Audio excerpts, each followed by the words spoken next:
YouTube, you guys know what it is, you guys know what it does. It is Woods, and I'm back at it again with another haircut tutorial for you guys. And in this haircut tutorial, we will be doing a low taper on the sides, taper off in the back, and then going ahead and cutting it more into like a crop style when it comes to the top. But going ahead, jumping into this haircut, guys, we are setting in our first part, which separates the sides and the top is the part right at the parietal ridge. Again, guys, the parietal ridge is basically the middle ground between the sides and the top, because the reason why we're doing this is because I solely want to focus on the sides. I don't even want to be distracted by the top. The top is just connecting everything into what we already did on the sides, which includes the clipper work and also a little bit of the shape of the shear work, which is we're going to get into that. But going ahead, starting off, setting in that shape with my 2 guard, coming off that occipital bone just so I can see all the room I need when it comes to tapering out the back. Setting in my first ball guideline.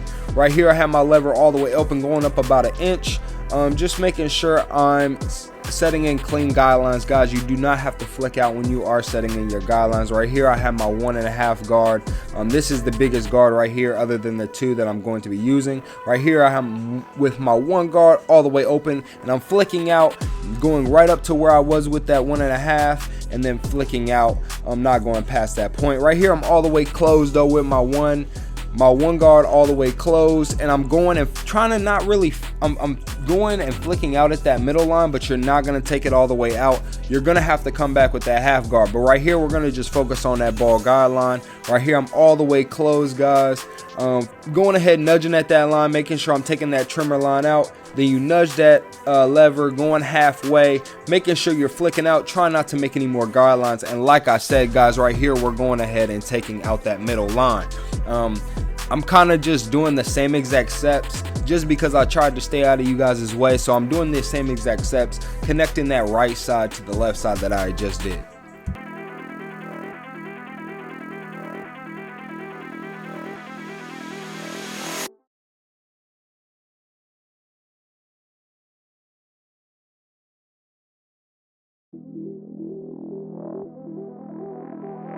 Alright, you guys, so when it came to the nape line, I chose the push method just because the hair on the nape line actually starts to grow in a different direction, and I just chose to go ahead and go with the way that the hair wanted to go, just because I feel like that's what got him the even and crispiest line. And you guys already know, because we want to get our clients as even and crispy as possible. But right here, guys, we're going ahead and setting on the guidelines for our low taper, kind of cleaning up any bulk that might be in the way that we really don't need. We're coming right off the curvature of that head, not digging into his head shape, because then you destroy the shape of this haircut and how to keep that bulk around it. And we will go ahead and refine it when we get to that point. But right here we're focusing on the taper, so we just have to knock the hair that's out of our way without killing it in the process.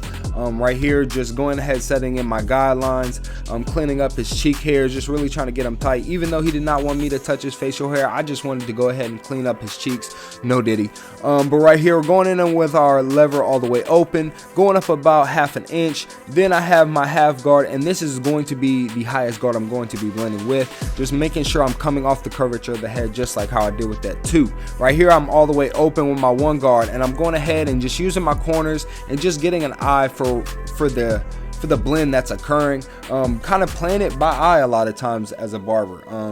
Like, just don't be going ahead and just going in one area just to do it. Like, look at what you're creating. And that's why I like to line up my clients first, just so I'm fading into the finished product. But guys, I'm gonna go ahead and let you guys watch this other side, and pretty just much I'm gonna let you guys watch.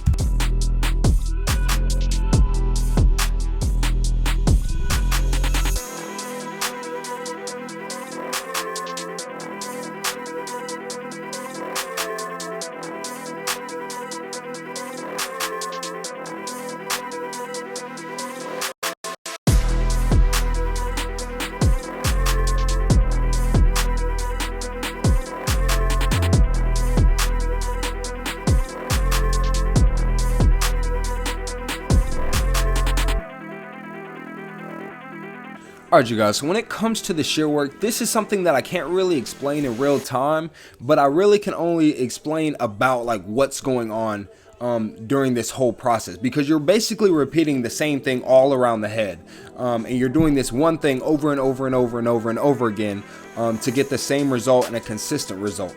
So basically what's happening is I'm creating one part, and then I'm giving myself about 2 to 3 teeths worth on my comb apart from that part, and making another part, and making sure that I separate both of those parts away from each other. So then now I'm left with this one part, and I'm making sure that when I do pick up this parting, I'm not really getting any of the other hair in the way. So then I can really precisely make sure that every hair is cut evenly, just like all the other hairs, to give it a uniform look. I hope this is making sense, guys, because this is really all shear work is. It's all about positioning your fingers, making sure you have clean partings, and having control of the hair. I can explain and call out myself when it comes to it, because even though I can say that I'm definitely not a beginner, but I can't even say I'm the best barber in the world either. But I can definitely say I'm pretty experienced enough to give a client a consistent look every single time, and them be consistently happy with it every single time. And I get paid a good amount of money for that consistent product every single time. And so I feel like I'm really working on making sure, number one, the hair stays wet. That is a big thing when it comes to cutting straight hair. Making sure when the hair is wet, you will have full, complete control. You can see the control that I had when it was in the back, and sometimes I do get so focused on how can I explain it? Sometimes I get so focused on doing the partings that sometimes I forget to resaturate the hair to establish more control. Like you guys even see now, when I hop on this side, I'm starting to lose more and more control. The partings do not lay, and the hair does not lay as flat. You see right here, I had to redo my part. Right there, that should have been an indicator for me. You need to resaturate the hair so you can regain that control. And see, right now, guys, we are all helping each other. Right now, I'm literally watching myself in real time, looking at how I'm holding, looking at how my body is angled to you guys, to make sure that you guys are also able to see what is going on during this whole shot. The videos are slowly improving and getting better and better. And even when it comes to my fingers and looking at myself, when I'm watching myself do these voiceovers with you guys, I can see, okay, look, I can see how my fingers were positioned a little bit differently. I can tighten up my fingers a little bit more, because guys, when it comes to straight hair, it's all about the finger control. Watch out for that. But again, it's all about the finger control, making sure that your fingers are as straight as possible to make sure that you are getting a consistent look all around the head. And then at the end, I didn't show it, but at the end I always pull out the hair from both sides, like literally grab it and pull it out slowly and make sure that everything is even when it comes to it. And also you can use other methods like cross-checking. Cross-checking is basically when you are basically pulling the hair in the opposite direction of what you cut it, just to make sure everything is even. But right here, I'm starting with the top. I resaturated the hair finally, right? But then I did a comb thing just to basically see where the curvature of the head starts to go to the back and when it starts to go to the front. And then I make a parting right there. And right here, I'm doing, again, that middle part, setting in my first stationary guide, making sure that everything is at a desirable length. He did not really want to take a lot of length off. It's only been about a month, so usually that means that it grew about 1/4 to 1/2 inch. So again, guys, we're really just like cross-checking things, just really making sure everything is growing into place. And if I do see any large peaks, just making sure I clean it up. You know, sometimes I can forget things as well when it comes to stuff like that. But right here, I'm just kind of learning how his hair lays, so then I can go ahead and get the actual top of his head, which is also called the apex. Making sure I'm learning how his hair grows, especially with his crown in the back. But right here, I'm going ahead and starting in the middle of the apex, and then I'm working my way all the way to his front. Making sure that, again, the partings stay as clean as possible. And right here, now it's just all about cross-checking. I've already basically set in what I wanted my length to be. And now it's just pretty much just cross-checking after this. Why? Because again, he is already a consistent client. He is not a new client. If he was a new client, I would definitely have to be a little bit more precise. But right here, I'm really just checking my work, making sure that everything is cut to how he wants it to be. Right here, we are doing his bangs, just making sure his bangs are all even.